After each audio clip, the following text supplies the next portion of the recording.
So after my last video of the IQ of Philippine presidents, people started linking this over to me, the IQ of Philippine senators. Who's the brightest and who's the dumbest? Whoa, whoa, whoa. Hang on.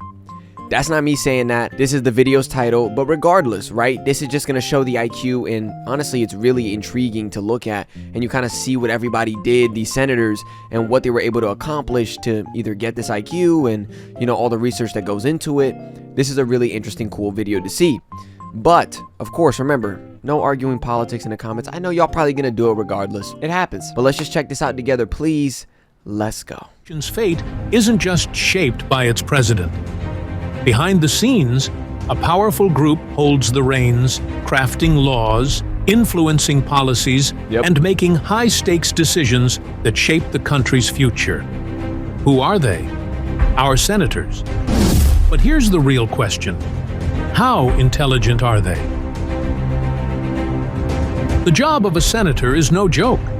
It demands sharp analytical skills, problem-solving ability, and intellectual depth. But let's be brutally honest. Does every senator have the brainpower required for such a critical role? This has been a heated debate for years, especially when we see names on the Senate roster that make us ask, how did this person even get elected? Take, for example, the case of Manny Pacquiao. No one can deny his greatness in the boxing ring. He's a global icon, a national treasure. But in the Senate, that's an entirely different battlefield. His legislative record was abysmal. His attendance was among the worst in history. And when he did show up, his grasp of complex national issues was, to put it lightly, questionable. Sure, he had advisors and ghostwriters helping him file bills, but that's not what real lawmakers do. A senator should think, debate, and legislate, not just sign papers handed to them. But Pacquiao is just one case. What about the rest? Which senators actually have the brains to justify their power?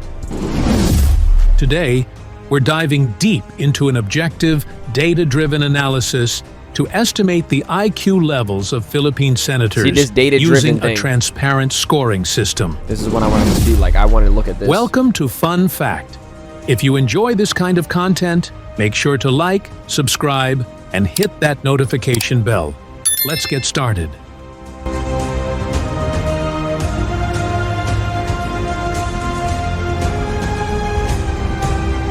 Since we can't make senators take an actual IQ test, as fun as that would be, we're using a widely accepted method called historiometry, the same technique used by historians and psychologists to estimate the IQ of world leaders and historical figures.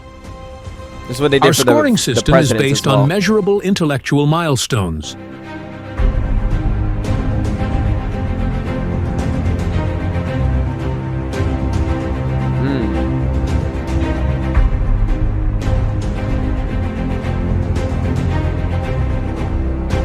Educational background, the prestige of their university, degrees earned, academic distinctions such as Latin honors and bar rankings, and the intellectual rigor of their field of study. The bar rankings is a big thing, right? Postgraduate achievements, masters, doctorates, law degrees, and other advanced studies that indicate higher levels of specialization and expertise. Leadership and policy impact. A senator's ability to apply intelligence in policymaking, legislative leadership, and national impact. Legislative excellence and critical thinking. The number and significance of bills authored, not just co-authored, problem-solving ability in governance, and engagement in critical national debates. This system doesn't measure innate intelligence, but rather estimates a senator's cognitive capacity based on intellectual achievements. Now, let's get to the rankings. Defending the university IQ scores. The base IQ scores assigned to universities are based on historical data and entrance exam difficulty. A notable study conducted between 1991 and 2000 surveyed students from the University of the Philippines, UP, providing a benchmark for IQ estimation. Additionally, we analyze the level of entrance exams, the percentage of admitted students, and enrollment yield rates to gauge the selectivity and intellectual rigor of top universities in the Philippines. Okay. Furthermore, we considered the difficulty level of various academic programs. For example, engineering, medicine, and economics are widely recognized as more intellectually demanding than social sciences and philosophy. These factors contribute to our estimation of IQ based on university background. Okay.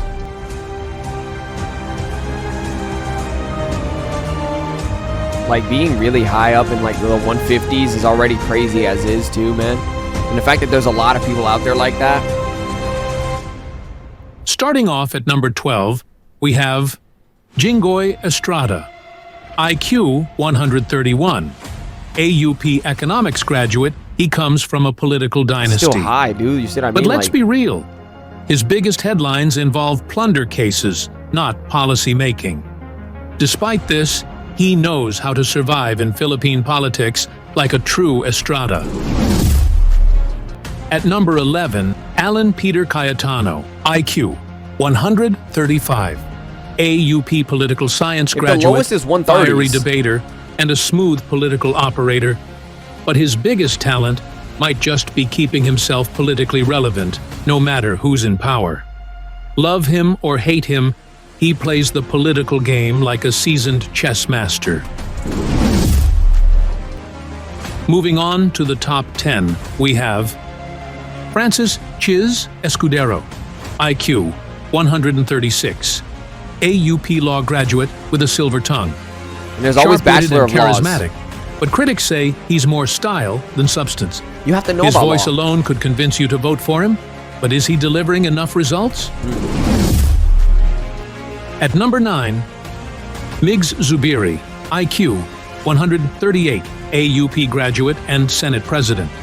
Known for being well-liked and diplomatic, but is he a policy heavyweight or just a skilled political survivor? His charm keeps him in power. But is charm enough? For number 8, we have Amy Marcos, IQ Princeton University. 139, a Princeton and UP law graduate, at least, according to her. Her academic credentials have been questioned, but her wits and political maneuvering skills are undeniable.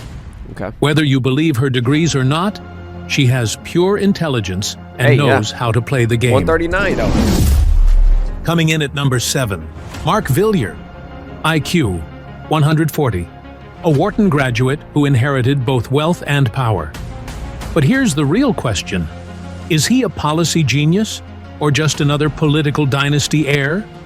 With billions at his disposal, is he truly a man of the people? For number 6, Francis Tolentino, IQ 143. An Ivy League graduate, Columbia University in New York, University expert of in London. law and urban planning.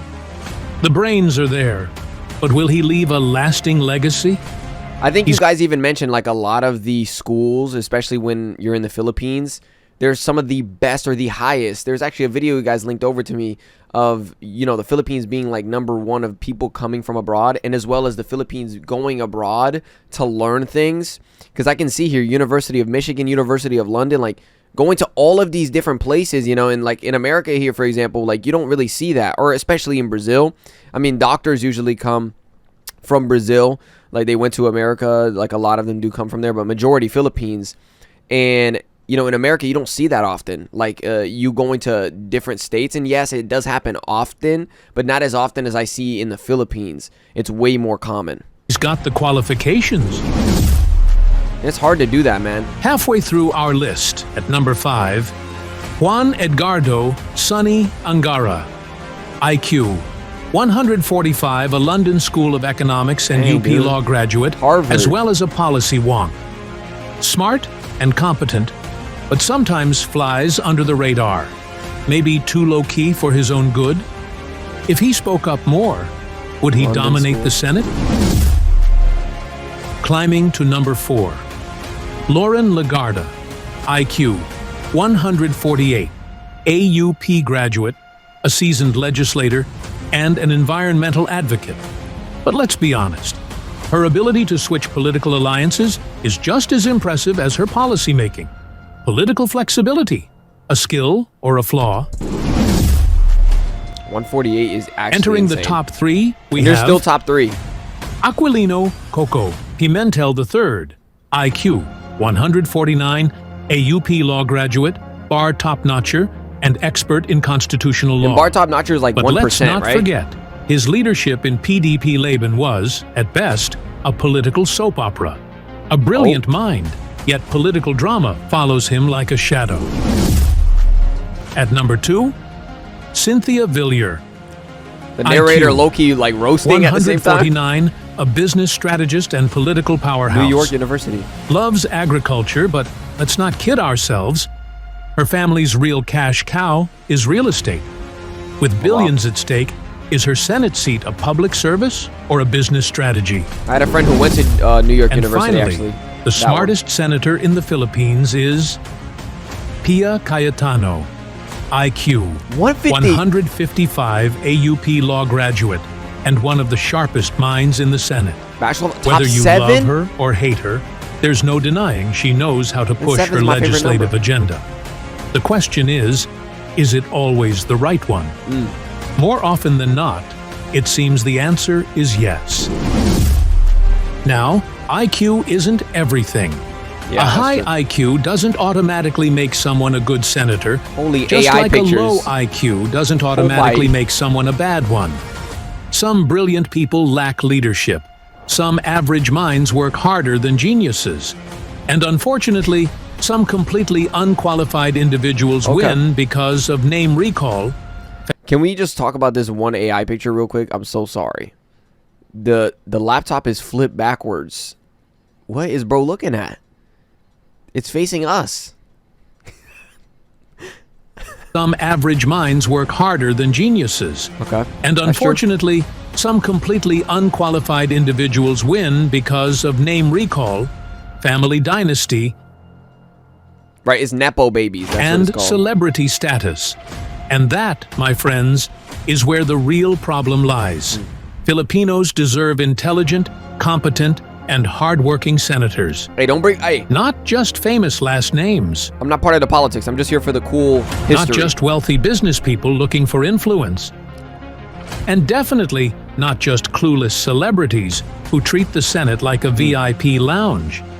So, the next time election season comes, ask yourself, does this person actually have the brains for the job? If not, do the country a favor. Vote for someone else. I think what's really impressive is seeing the IQ of them from their history, right? Looking back at everything they've done, or even the stuff that they currently are doing, you can see that you can almost extract an IQ from that. And like the guy said, IQ isn't everything. But I find it really fascinating to look at their IQ and see what is capable of these people, right? Like what they're capable of and how intelligent you can really be. And I mean, there's always going to be arguments of, hey, man, I don't care. I don't like that guy. He's dumb, right? I don't know. Remember, I'm not part of the politics. I just find it more so fascinating that you can see the IQ or gather it and garner it up and kind of like have it as a representation of, hey, man, these people are really, really intelligent. All of them are to an extent. And obviously, people will have their problems morally, whether it be with one or the other. But I feel like that's not even the point. The point more so, even though the narrator was roasting, right? Remember, I ain't part of the roasting, but I'm explaining like what I find very, very like fascinating about that. And it's just the fact that you can, you know, garner an IQ from all the things they have previously done. And it kind of probably takes a lot of work to do that, to garner this IQ. And there is a lot of things that go behind that, whether it be with their education growing up, the things they've done. And then you get to this point where you're like, okay, they're here. How did they get here? And that's what the fascinating part is like, how did they get there? Why are they able to be there? And there's all these explanations, morally or not.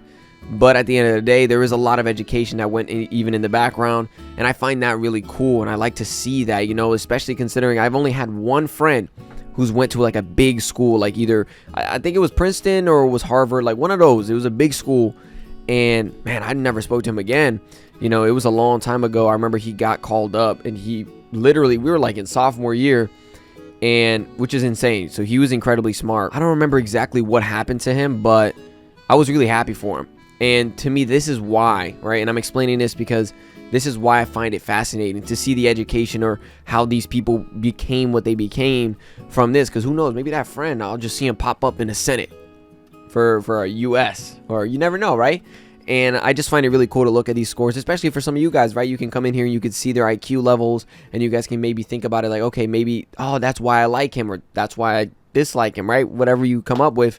But I really enjoy videos like this. Thank you for linking it over, and thank you so much for watching. I really do appreciate it. Hey, if you liked it, leave a like. If you loved it, subscribe. If you want more, let me know down in the comments below. And yeah, till next time, guys. Peace.